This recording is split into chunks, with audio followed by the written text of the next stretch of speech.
ujue ya kwamba, na unajua watasema Matiang'i yako na makosa sijui 28, 44, whatever number he is given, hiyo ni yao.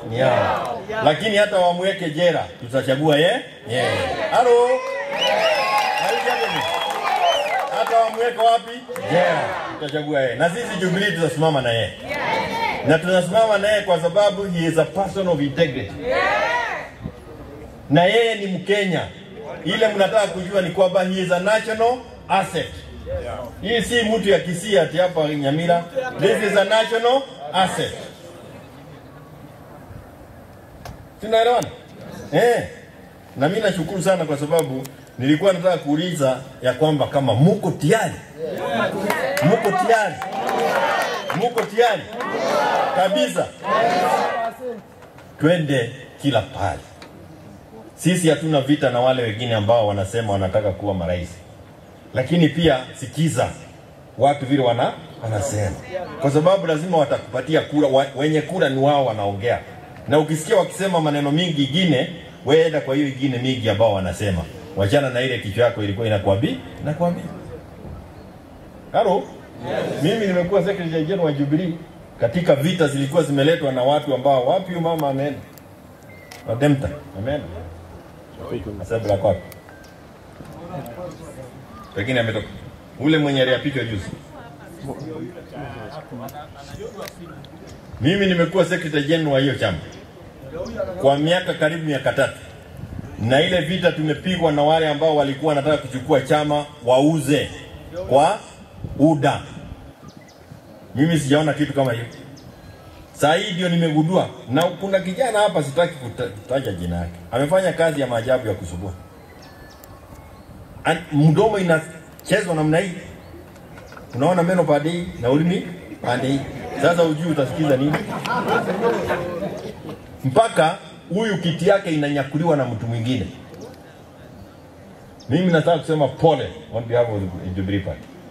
Ametaabishwa 2 years kotini kila pale until she was able to win the case, and nauli alikuwa nominated kutoka ODM na ni ndugu yake Heslon ama dada yake Heslon ama wanajuana vile wanajuana, ameondolewa na koti, and we accept her as the nominated member of the county assembly of Jubilee.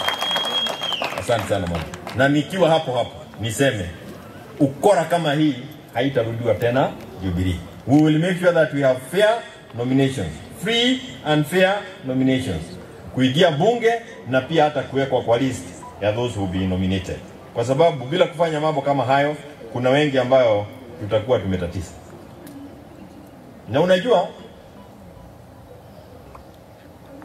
sisi katika Jubilee, na hii ni mambo ambayo mkiuliza daktari mwenyewe atawaambia kwa haraka, we believe in universal health care. Universal health care. Na ilikuwa imeanzishwa. Saa hii tumeenda kitu inaitwa chicha. Unakuzwa chicha, mara chicha nini hauelewi. Na tukirudi katika mamlaka, na tutarudi katika mamlaka, we will ensure that there is universal health care. Na huyu jamaa huyu anaelewa. Unajua, kwa hiyo miaka yote, even kabla ya 2017, William Ruto aliamua kama vile mnaona tu, kazi yake throughout ni siasa. Kazi yake throughout ni kichwa juu ya gari. Ofisi yake ni kichwa juu ya gari. Hata awekewe kamesa hapo, wanaweza udia yeye kamesa na karamu. Sababu hana nafasi ya kukaa kwa ofisi. Halo? Kweli ama si kweli? Kenya hii, aina hii ya Kenya, unaweza uendeshe bele ukikaa juu ya gari? Inawezekana? You need to sit behind a desk and think how we get out of the difficulties that we are. How we get our young people to get employment opportunity. Haitawezekana na kuzunguka saa yote.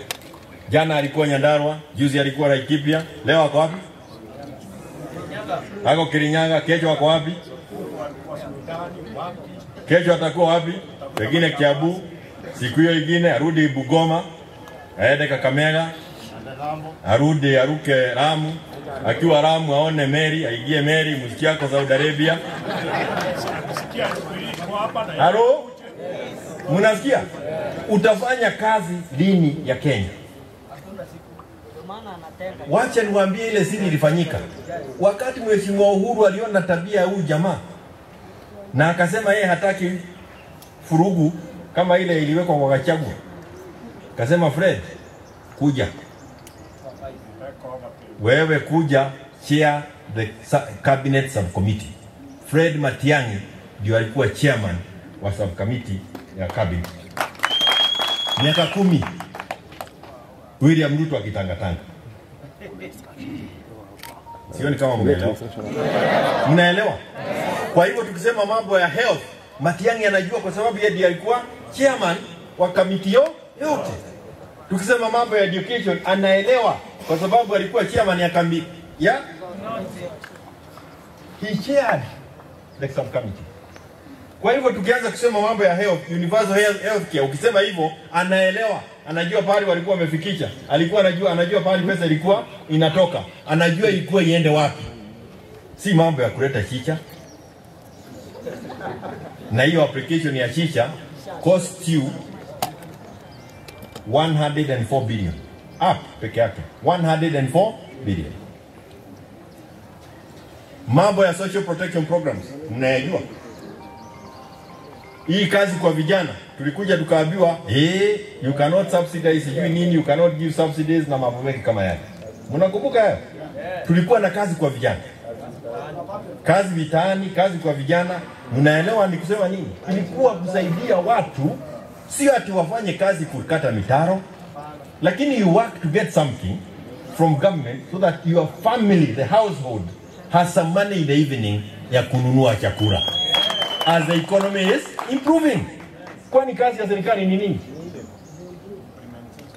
Si ati hatukujua economy needs to improve. We need the economy to improve to create employment for everybody.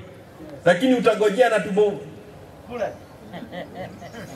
Unaweza gojea kama watoa vijana wako na njaa, then you fight them all over size. Alafu mnakuja mnasema ati vijana wetu ni warefu.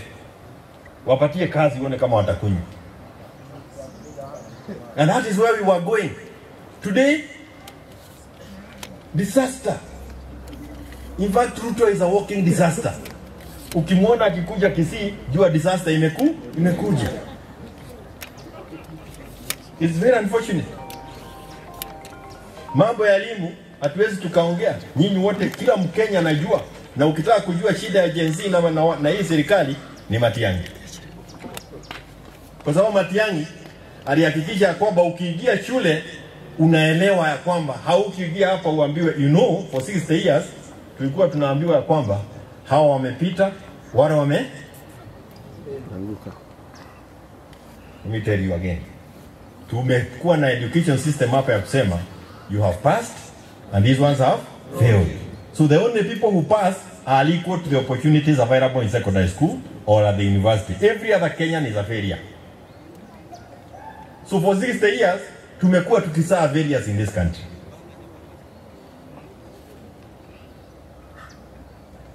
Matiang'i came and made it clear to us, whether you have an A or a D, you have what in this country.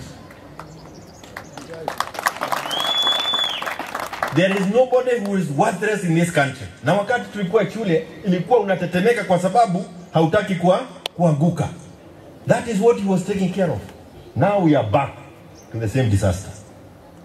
For the reason that Ruto is a disaster. Hello? Yes. And Ruto is a disaster.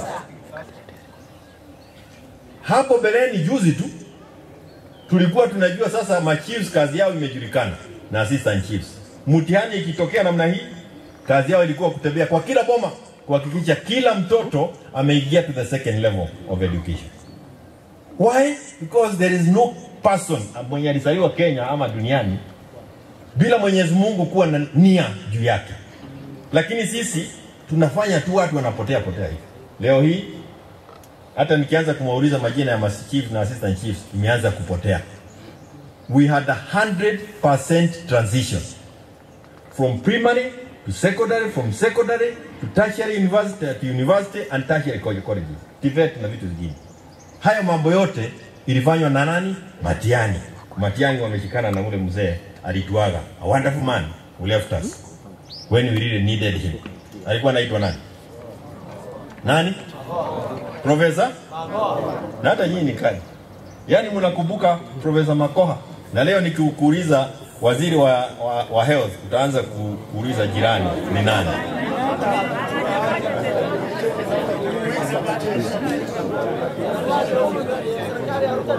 Wote wamegogwa shisha.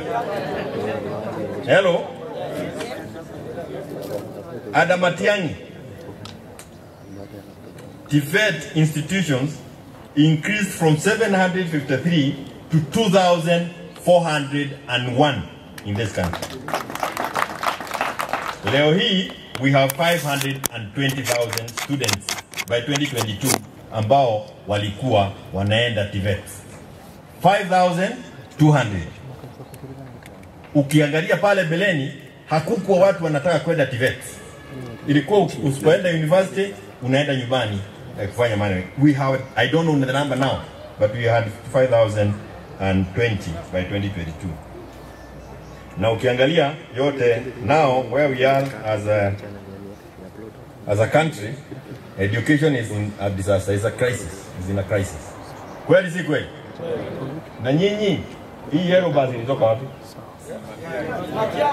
Yellow bus ilitoka wapi?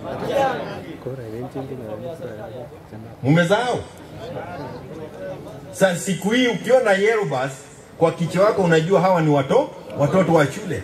Kwa hivyo you are very careful not to confuse the driver calling your children. That was Matiang'i. A very simple thing. Saa hii niambie ni nini Ruto amefanya moja isipokuwa mambo ya Chakahora?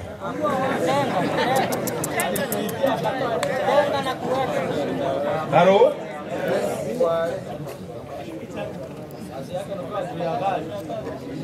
Electricity connectivity. Kila sehemu ya Kenya hii ilikuwa imefika 84%. Ilikutwa below 50 na Uhuru wakiwa na Matiang'i. 84%. Hii imebaki inataka Matiang'i amalize mara moja. Si mambo ya kwenda Laikipia kama vile nisikia Mheshimiwa Ruto amefanya juzi. Na kusema tumeleta electricity hapa Laikipia, we are going to connect 4,000 people. Hiyo ilikuwa kazi ya assistant chief. Ilikuwa kazi ya assistant chief kusema stima inaletwa hapa kwenye. So rais anatakana kuwa akifanya mambo jamani. Nyasani, saidia sisi. Hello? Na mambo mengi ambayo ilifanywa. Wewe uniambie chini ya Matiang'i alipokuwa waziri, mliona polisi wakienda mkutano ya siasa na kuanza kusema ati tutauga nani ama mliona? Hiyo ilikuwa mambo ya KANU huko wakati ya sasa imerudi. IG anasimama juu ya meya gari na kusema